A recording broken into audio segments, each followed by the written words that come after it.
Welcome to Beyond the Music, the podcast where we dive into the lives and stories of people who shaped the world of music. I'm Karina. And I'm Lena, and we're both classical trained singers. And this podcast is our chance to explore the fascinating intersections of music, history, and humanity. In our last podcast that was hosted by Lena, she brought to the table and we discussed how music was controlled in different ways during the Soviet Union, so after the Russian Revolution, and how music was differently handled during World War II during the Nazi regime. Fascinating. Wow. So, listeners, if you want to listen to that, please look at our previous podcast. You do not want to miss it. It really brought details that I personally have never heard of. For example, when was it Shostakovich? Yeah. Probably I talked a lot about him. Well, how he hid like meanings in his music. I never knew about that. It was really good. I decided for my topic today for you to listen are unconventional instruments that composers have used. Ooh, there's gonna be a lot of fun stuff.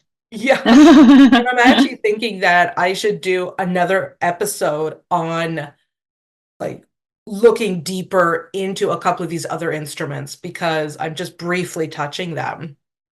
hmm For me, when I go to the symphony or ballet or really anything artistic, I like to be surprised. I love that ingenuity of it all.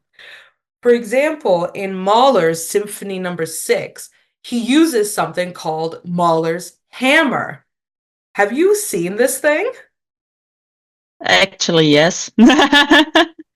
Oh, oh my God. For our listeners, I have to describe it. Think of it as a sledgehammer, but triple, quadruple the size. It is. Yeah, you have to have arms for that one.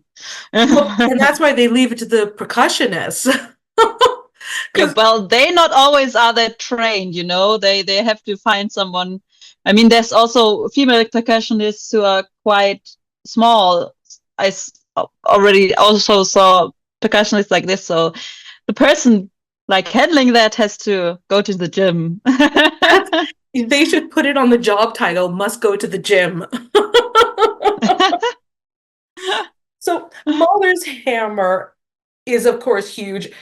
Something that's even bigger and more shocking, it comes from Tchaikovsky in his 1812 overture. Now, did you know he uses real cannons? Yeah, I mean, as a musician, those are the really famous fun instruments, of Yeah. kind of you get to know them in your study times in some seminars. But yeah, I, never I saw that in live though. no, neither have I, and I'm actually curious. Like, this is why I think I need to do another episode just to find out if they are real cannons or if nowadays they can change it to have the cannons inside in a theater. Mm. Yeah, But they are real cannons, but they are kind of changed, so they just make the sound. There's not a real ball coming out of that. yeah. Well, when Tchaikovsky premiered this, he did use real cannons, so of course it had to be outside. And it is said Yeah. cannons symbolized the over 1,000 cannons used by the French army during the Battle of Borodino in 1812. Wow. So that was Tchaikovsky's inspiration. Now, if they ever put on the 1812 overture, you and I have to go. We have to just to Yeah, I see, fly to Canada. or Germany, whichever country gets it first. Mm. So, unconventional instruments. We now have Mahler's hammer, we have real cannons. I also want to touch on two more people very quickly. Of course, we have the famous anvil chorus from Verdi's Il Trovatore. Da, da, da. Oh, I love it. I mean, I'm a Verdi girl. It's his music is beautiful. And in this chorus, Mm. Verdi specifically writes for anvils with two different pitches, high and low. So you need to find two different metal sounds.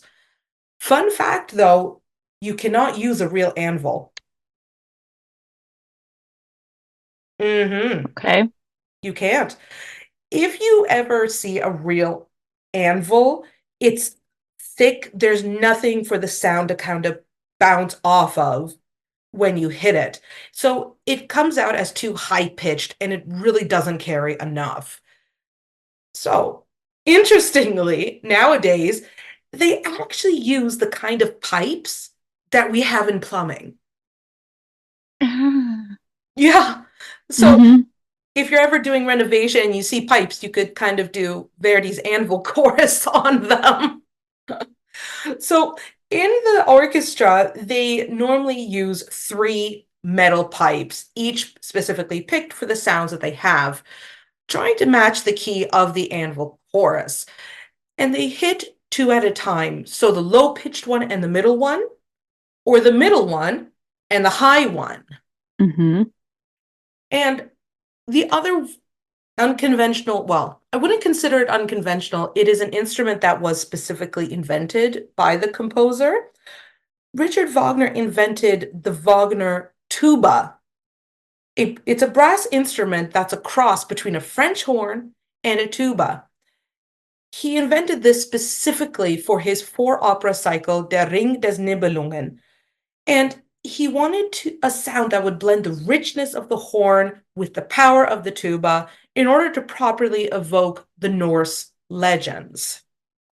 And just to give you an idea of what this instrument would kind of look like, it has a conical bore and a wide bell that points upward. So that's how it kind of looks like a tuba.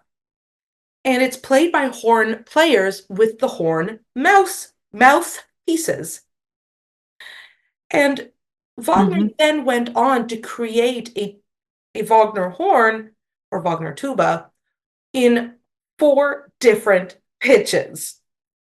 So you have the bass Of Wagner course. tuba. Can't be satisfied with one. Of course not. The the creativeness and just going for it. This is why I am so passionate when I came across this topic. I just love how creative it is, and it's such a surprise when you see something like this. Um, so the four different pitches are, of course, bass, Wagner tuba in B flat, the tenor, Wagner tuba in E flat, we need the tenor, the baritone, Wagner tuba in F, and the contrabass, Wagner tuba in C or B flat. And this instrument was first used when Das Rheingold premiered in 1869. So it's not a new idea of using unconventional or inventing instruments. But I want to focus the rest of our time on someone who is more modern. I came across the composer Leroy Anderson. Have you ever heard of him? No, No, never. but I can bet that you know his most famous song.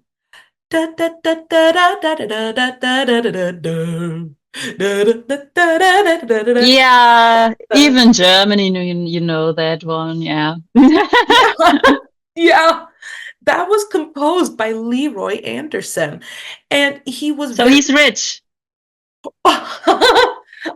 I don't know. I don't know if that song had the same effect as when he was alive, because he was born and he grew up during World War II. Hmm. But Leroy Anderson was very well known for creating light American music, always with a bit of tongue in cheek, a bit of humor. For example, one of his songs is called, I kid you not, The Sandpaper Ballet. It's not a ballet, but he asks for real sandpaper in three different sizes to be the featured instrument. So, listeners, if you want to hear good music and get a good laugh because it is so funny, just look up on YouTube or whichever search engine you use, The Sandpaper Ballet by Leroy Anderson. You will not be disappointed. However, I think my favorite composition from Leroy Anderson has got to be The Typewriter. Coming from a generation that really never got to actively use a typewriter, the sounds a typewriter makes is not something that everyone is accustomed to. So I'm going to try my best to make these sound effects. And Lena, I know you Oh, love I'm excited. well, I think that's really how our deep I'm friendship. gonna rate it from 1 to 10 how authentic it sounds. No, have you used a typewriter? Of course, I'm old. Oh God. Well, listeners, if you want to get in on this poll, leave us a comment on how well my sound effects are. It's going to be interesting. So, Leroy Anderson, he uses the typewriter as a percussive instrument. Three separate sounds. Of course, the most obvious, the key is typing. How was that, Lena? I would say pretty close, maybe an 8.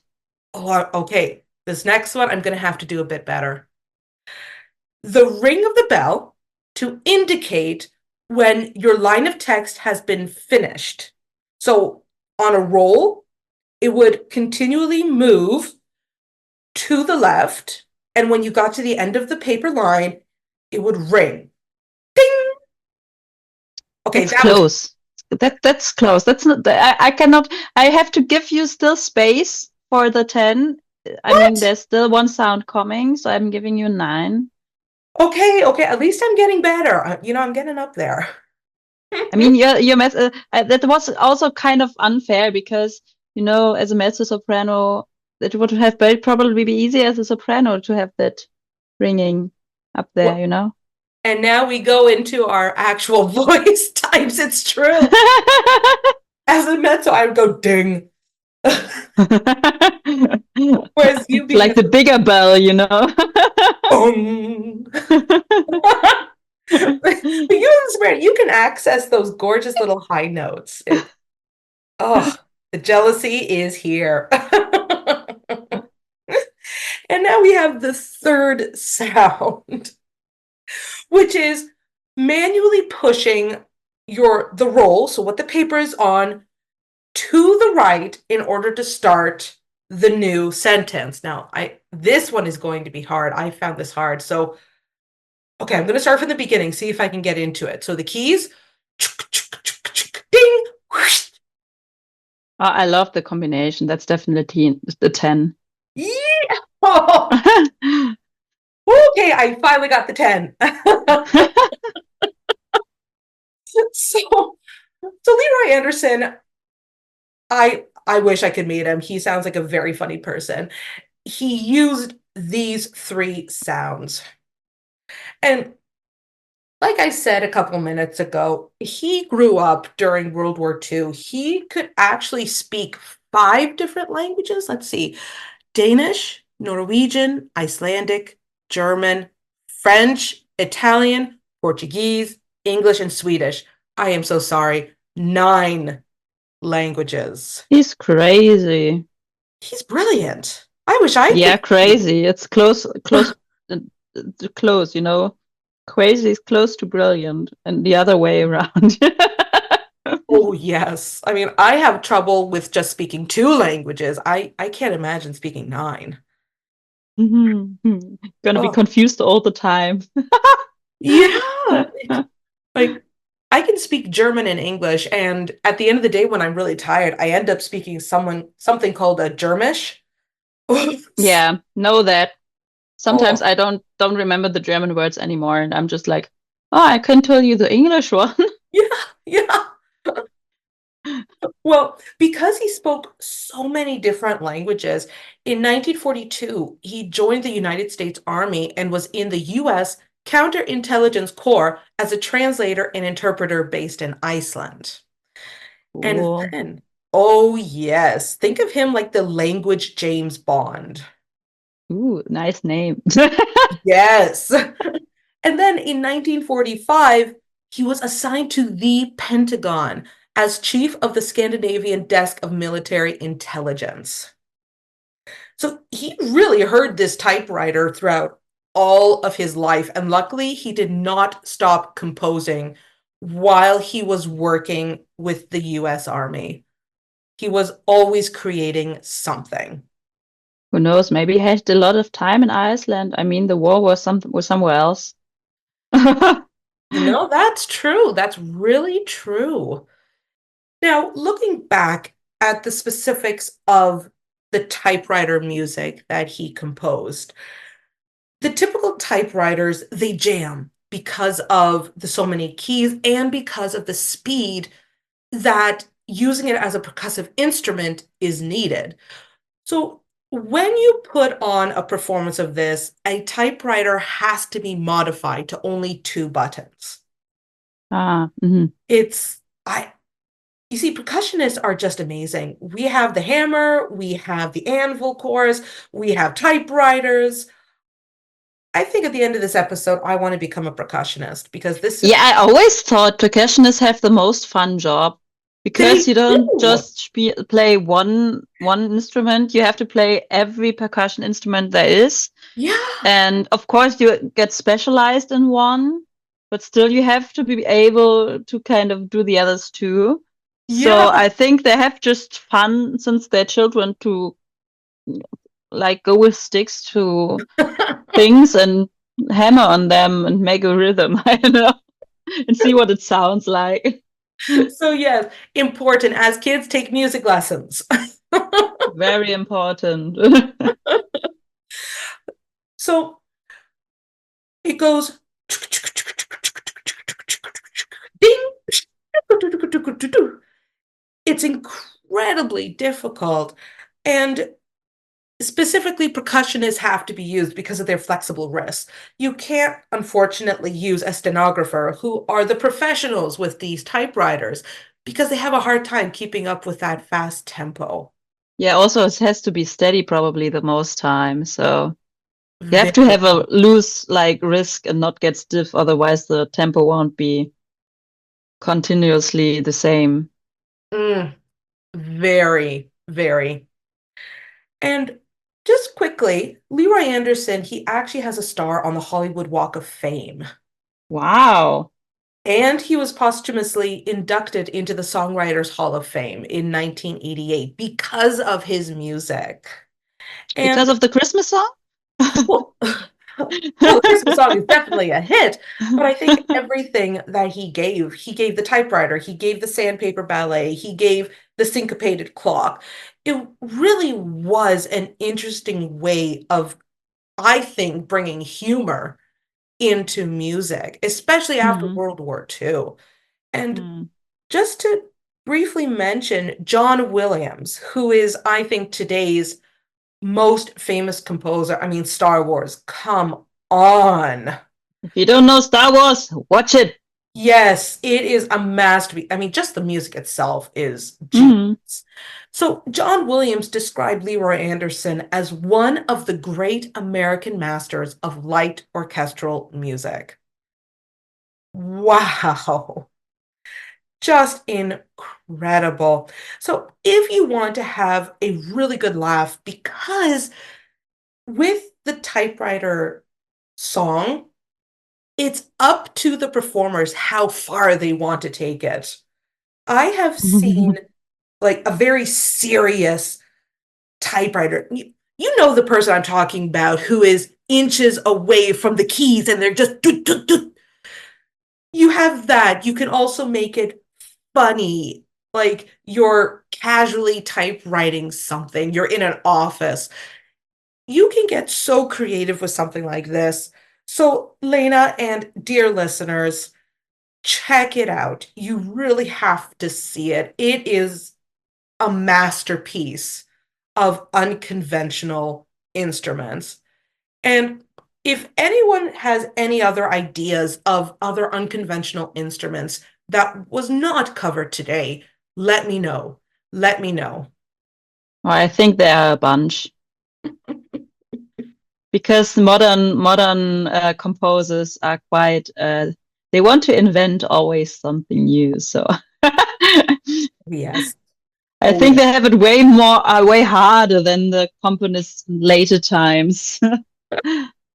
I think so too. Nowadays, we have such freedom to really use anything. And during my research, I came across a piece of music that actually used the sound of melting ice.